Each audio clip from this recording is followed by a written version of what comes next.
What's up, guys? My name is Riley, aka Pokemon Trader. I've been buying, collecting, investing in Pokemon for the past 11, 12 years or so, and this is going to be a video all about how to get started in investing in Pokemon with under $100. So if you guys like my video, check out my other videos, check out my channel. If you like it, please like, subscribe, comment. It actually does help a lot, and I just personally enjoy responding to your comments. So when you don't know if something is going to work, or you don't know if this new investment opportunity is going to be for you, you oftentimes don't want to start with large amounts of money, $1,000, $5,000, $10,000. You want to start with something small and just kind of see how it goes. And that's understandable. That's kind of what I did back in the day. So starting with $100, there are a lot of plays that you can make where if you're looking at percentage gains, you can have massive gains over the next 2 to 5 years. And just to show you guys an example of that, I have something here that I picked up at a Walmart back in the day. So I picked this up back in early 2020, just at Walmart, off the shelves, right? When I was first dabbling in Modern. I had only done vintage WotC stuff from about 2014 to 2019-20. That's all I cared about. That's what I grew up on. So that's just what I focused on. And I didn't know anything about Modern or care. But 2020 came around and I started noticing Modern. And so I just picked up one of these. Now, I did happen to luck into the fact that it is unbroken bonds, but I just picked it up for $5 or $6. And these are going for, now fast forward about 5 years, and this is going for $80 to $100. Well, if you're coming into the market right now, you're coming into collecting Pokemon or investing, there are no booster boxes for under $100 like you used to be able to buy just 2 years ago.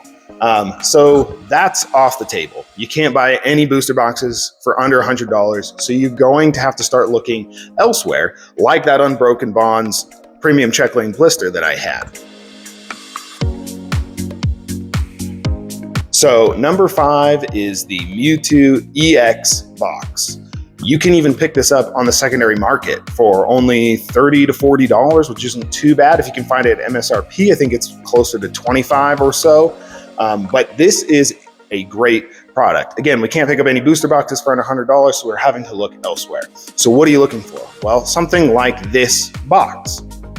It is a great set, right? Destined Rivals, and it has an iconic Pokemon on the front, Mewtwo, and it's got Giovanni.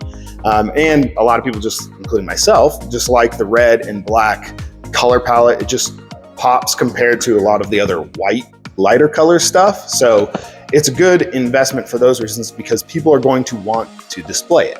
And that's another piece of advice that you're going to have to do if you're trying to invest with under $100 is you can't pick up booster boxes. So you're going to have to focus on the top sets from an era. So right now we're starting the Mega Evolution set block, and there's 2 sets out in that. And we just ended the SV Scarlet and Violet block. So you are still going to be able to pick up a lot of the SV sets or the end SV sets. So there are some really good sets in there that you can still find in stores right now. So again, I'd say if you find this Mewtwo EX box in stores for MSRP, definitely pick it up. But it's even a pickup for me on the secondary market. I just bought a couple cases of these because I just really like them, and I really like Destined Rivals. It's a great set, and I think it's going to do well over time. Number 4 is going to be kind of a follow-up to number 5. It's going to be anything Destined Rivals at MSRP. So anything that you find in stores, whether it's sleeved boosters, check lane blisters, 3-pack blisters, whatever it is,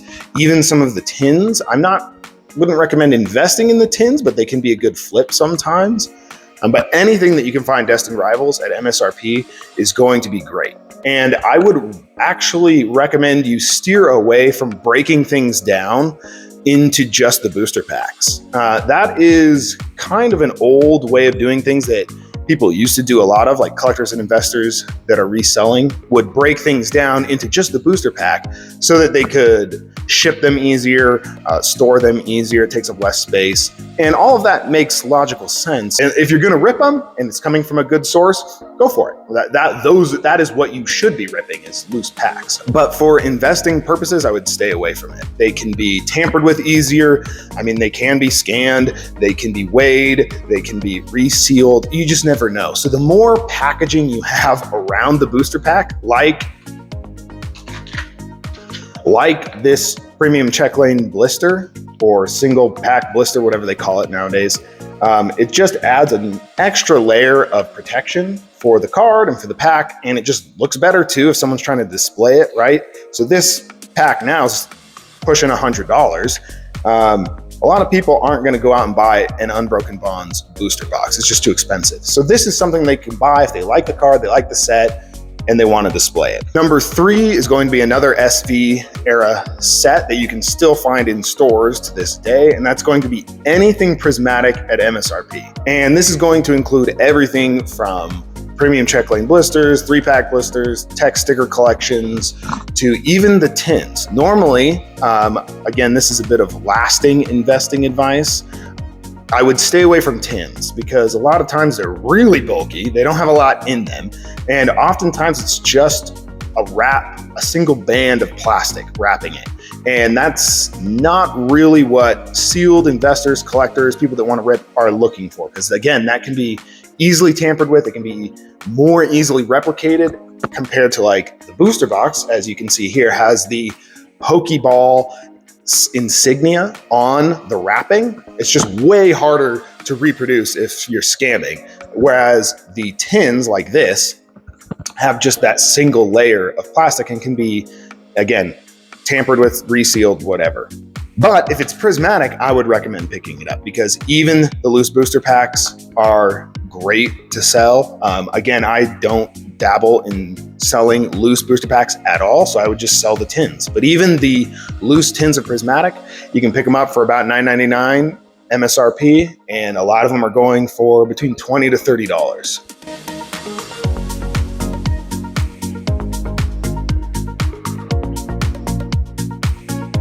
Number 2 on the list is going to be another Prismatic product, but this is the booster bundle. So of course, if you can find this in stores at MSRP, definitely pick it up. But even on the secondary market right now, it just seems low. The price seems low. It's only about $50 to $60 depending on the day, and depending if there's a recent drop or not. But that just seems like too good of a price to pass up for a set like Prismatic, right? Which is going to be, and already is, one of the top sets in all of the SV era. And that is just something that's going to do well over time. And again, I'm putting my money where my mouth is. I'm buying a lot of this stuff whenever I find it in stores. I actually haven't picked up any Prismatic booster bundles just because there were some other things that I wanted to buy first that I didn't have, and I do already have 4 sealed cases of Prismatic ETBs. And so that's kind of my main investment for Prismatic. And the last one just seems like a hidden gem right now. It looks like something that the market is overlooking for whatever reason. I'm not sure why. Maybe because it's less desirable than booster boxes, but number 1 is going to be any Sword and Shield single pack blister. I have a couple here that just arrived in the mail today. I'll show them to you. I already have a handful of these, but I just picked up 2 more. It is the Silver Tempest Gallade single pack blister. I really like these. Again, they're good to display. All the better if you can get a good Pokemon on it. Like the Unbroken Bonds pack I had has Pikachu on it. You can't go wrong with that. Or if it's got Charizard or Mewtwo or Mew or anything like that. Gallade is a little bit less desirable. But these I got some for like $10, which was about the price of a sleeved booster or even loose booster packs. And if you see that online, you're looking at TCG Player, you're looking in the collector app, and you're noticing the prices seem off, it's probably because they are. Something like this now is selling for closer to $20 to $30, which seems more appropriate. But if you can find a good deal on those, again, I would pick them up. And those are only going to be found on the secondary market. They're not restocking these in stores. It's too far outside the 2-year print window that Pokemon typically adheres to. But if you can pick those up for around $10 for a good set like Silver Tempest, Chilling Reign, Lost Origin, anything like that, that's a great pickup. Because just imagine like the Unbroken Bonds pack I had, it's very similar, and that's pushing $100 in just 5, almost 6 years. So if you can pick these up for 10, and in 5 years, it's $100, which I imagine for some of these Sword and Shield sets, it's gonna go faster than that. But let's just assume it's only $100 in 5 years. You still 10x'd your money in 5 years. All right, well, if this helped and you liked the video, check out my other videos. Like I said at the beginning, it actually really helps if you guys subscribe, share, comment. I just enjoy commenting back to you guys and seeing what other people are saying. So if you liked it, please subscribe. Peace.